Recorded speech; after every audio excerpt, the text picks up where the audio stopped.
Welcome once again to Lehto's Law. Here's Steve Lehto. Kevin sent me a note that says, Steve, check out the story. I think it somehow got underneath your radar. And it has to do with airplanes. So sure, why not? From the Associated Press, Boeing accepts a plea deal to avoid a criminal trial over 737 MAX crashes, according to the Justice Department. Remember that? A couple of those big planes crashed, and they were all over the news, and then a bunch of them got grounded. And a lot of people were saying, I wonder what will become of this. Because obviously, every time a plane goes down, there's lawsuits. But there was a criminal investigation also. So David Koenig and Alana Durkin-Richer wrote this for the AP. Boeing, they say, is going to plead guilty to a criminal fraud charge stemming from two crashes of 737 MAX jetliners that killed 346 people. It's according to the Justice Department a couple weeks ago after the government determined the company violated an agreement that had protected it from prosecution for more than 3 years. So there was an agreement in place that said, hey, you guys follow these rules and do these things, and you'll be good to go. Well, it turns out that they didn't follow the agreement, at least according to the Justice Department. Federal prosecutors gave Boeing the choice last week of entering a guilty plea and paying a fine as part of its sentence, or facing a trial on felony criminal charges of conspiracy to defraud the U.S. government. Prosecutors accused the American aerospace giant of deceiving regulators who approved the airplane and pilot training requirements for it. The plea deal, which still must receive the approval of a judge to take effect, calls for Boeing to pay an additional $243 million fine. That was the same amount it paid under the settlement back in 2021, but the Justice Department said that the company breached that agreement. An independent monitor would also be named to oversee Boeing's safety and quality procedures for 3 years. The deal also requires Boeing to invest at least $455 million in its compliance and safety programs. The plea deal covers only wrongdoing by Boeing before the crashes, which were in Indonesia and Ethiopia. But those two crashes combined killed 346 passengers and crew members aboard those two jets. This does not give Boeing immunity for other incidents, including a panel that blew off a MAX jetliner during an Alaska Airlines flight over Oregon in January. The deal also does not cover any current or former Boeing officials, only the corporation. In a statement, Boeing confirmed it had reached the deal with the Justice Department but had no further comment. In a filing late on a Sunday night, the Justice Department said it expected to submit the written plea agreement with a U.S. District Court in Texas shortly. Lawyers for some of the relatives of those who died in the two crashes have said they will ask the judge to reject the agreement. This sweetheart deal fails to recognize that because of Boeing's conspiracy, 346 people died. That's a lawyer speaking for some of the families. He says, through crafty lawyering between Boeing and the DOJ, the deadly consequences of Boeing's crime are being hidden. So federal prosecutors allege that Boeing committed conspiracy to defraud the government by misleading regulators about flight control systems that were implemented and implicated in the crashes, which took place less than 5 months apart. As part of the settlement, the Justice Department said it would not prosecute Boeing on the charge if the company complied with certain conditions for 3 years. Prosecutors last month say that Boeing had breached the terms of that agreement. A U.S. district judge who has been overseeing the case has criticized what he calls Boeing's egregious criminal conduct. That's a quote. Boeing's egregious criminal conduct. The judge could accept the plea and the sentence that prosecutors offered with it, or he could reject the agreement, leading to negotiations or other things. Case goes back to crashes in Indonesia and Ethiopia. The Lion Air pilots in the first crash did not know about the flight control software that would push the nose of the plane down without their input. Pilots for Ethiopian Airlines knew about it, but were unable to control the plane when the software activated based on information from a faulty sensor. And I'm not going to get too heavily into it. I've seen a bunch of documentaries about this. I know there's a lot of pilots in the audience, but modern airplanes have gotten quite complicated. And the question always is, how much of that control do you turn over to computers and so on? And especially around takeoff and landing, there can be a lot of very, very small margins for error. The Justice Department charged that Boeing, back in 21, was deceiving FAA regulators about the software, which did not exist in older 737s, or about how much training pilots would need to fly that plane safely. The department agreed not to prosecute Boeing at the time if the company paid a $2.5 billion settlement including a $243 million fine, and took steps to comply with anti-fraud laws for 3 years. Now, Boeing blamed 2 low-level employees for misleading the regulators. They tried to put the crashes behind it. The MAX jets were grounded for 20 months. Regulators let them fly again after the company reduced the power of the flight software. MAX jets logged thousands of safe flights, and orders from airlines picked up, increasing to about 750 in 21, 700 more in 2022, and nearly 1,000 in 2023. That changed in January when a panel covering an unused emergency exit blew off a MAX during the Alaska Airlines flight over Oregon. Pilots landed that plane safely. No one was seriously injured, but the incident led to closer scrutiny. The Justice Department opened a new investigation, and the FBI told passengers on the Alaska plane that they might be victims of a crime. And the FAA said it was stepping up oversight of Boeing. Criminal conviction could jeopardize Boeing's status as a federal contractor, according to some legal experts.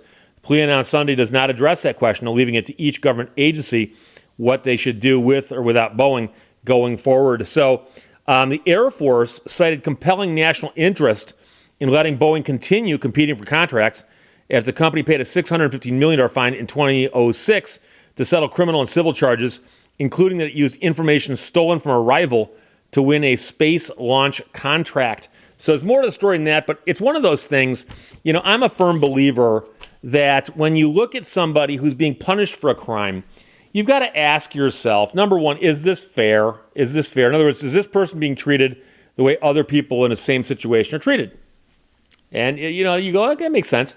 But for some odd reason in our society, in our legal system, we treat corporations differently than we treat people. So if you can imagine a situation where a person caused 346 people to die through negligence, you go, oh, wow, I bet someone's going to jail. Corporation does it? And again, I'm not surprised by this. Some people go, Steve, did you just wake up or what? No, this has been going on for years. And for whatever reason, corporations get a pass on crimes like this, and they're told, oh, you can just write a big check and get away with this. Whereas if it's a person, yeah, they might get fined on top of being sent to prison. Now, it's true that the average person wouldn't have a couple $1 billion to write a check, right? It's not the point. The point is that if you look at what a corporation is, and by the way, I'm not being cynical when I tell you this, a corporation has one job, and that is to make a profit for its shareholders. Okay? That's what a corporation does. Don't tell me that you think General Motors builds cars. Corporation papers don't say, we will build cars. No, it says we'll make a profit. And they might do it by building cars if they can, but there have been times where they couldn't. I'm talking about make a profit. However, the point is that corporations are there to make a profit. Okay? So the corporation is there to make a profit, and they're at a juncture. They can go this way, they can go that way. Going that way might break the law, but make them a bunch of money. Going that way, no laws are broken, they make less money. What does a corporation do? Corporation's job is to make money. So they go this way. And if they get caught, they go, oh, okay, well, we'll cut you a check.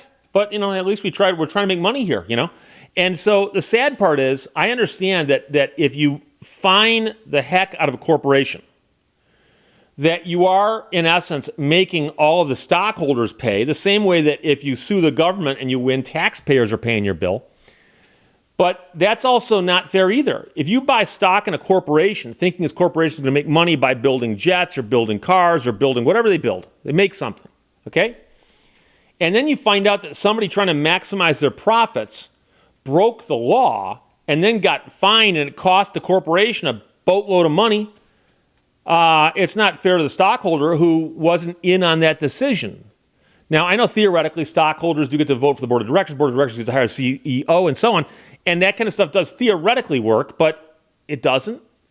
And I am convinced that it would behoove us if we ever move to a model where they said, you know something, if a corporation gets found guilty of a crime above a certain level, a serious crime, mere cash will not solve it. You can't just cut a check. Now, they point out, they say, well, hey, if they cut the check and they plead guilty, it might hurt their ability to get government contracts. Except, as noted, they've gotten them in the past despite things like this. And I really wonder what would happen if you could locate that one person who makes that final decision. We go this way, we go that way. Break the law, make more money. Go this way, make less money. If that person knew, oh, by the way, I could go to jail for this, I bet you'd see a lot more people taking that choice. And so ask yourself, what's the purpose of our legal system and the penalties that our legal system imposes on people who break the law? And one is to deter bad behavior, or phrased the other way is to encourage good behavior. One is obviously to punish people who do wrong. One is to try to make society whole again, if that's possible. And don't get me wrong, they're going to get sued like you wouldn't believe over all these incidences. And I know they've already been sued over a bunch of them. But again, they're just cutting checks. They're cutting checks. And so I would think, you don't want a situation where there are going to be accountants. I wonder if the accountants in my audience ever get upset with me saying things like when accountants took over GM, they ran it to the ground. But accountants are great at some things. But I don't think it's the accountants making that decision. I think what it is somebody goes to the accountant and says, look, if we go this way, this happens. We go this way, this happens. Explain to me mathematically what those two are. And they go, oh, we make this much money here, we make this much money here. What's the difference? Oh, that way we could be found guilty of a crime. This way we wouldn't. So I don't think an accountant's actually making that decision, but an accountant's probably giving feedback on it. And that's my concern, is that if someone can simply look at a crime and go, break the law and pay a fine, it becomes nothing more than like NASCAR. You get caught, we get penalized a couple of points, and we cut a check. So what? Hey, if you're not cheating, you're not trying, right? So this one I find upsetting, but at least they stepped back in and said, hey, you guys broke this deal. We're going to go after you again. So Boeing accepts a plea deal to avoid the criminal trial over 737 MAX crashes, according to the Justice Department. The Associated Press ran that. Kevin sent it. Thanks a lot, my friend. David Koenig and Alana, Dirk, and Richard wrote that. Questions or comments, put them below. Otherwise, talk to you later. Bye-bye. Thank you for watching Lehto's Law. For every action, there is an equal and opposite malfunction.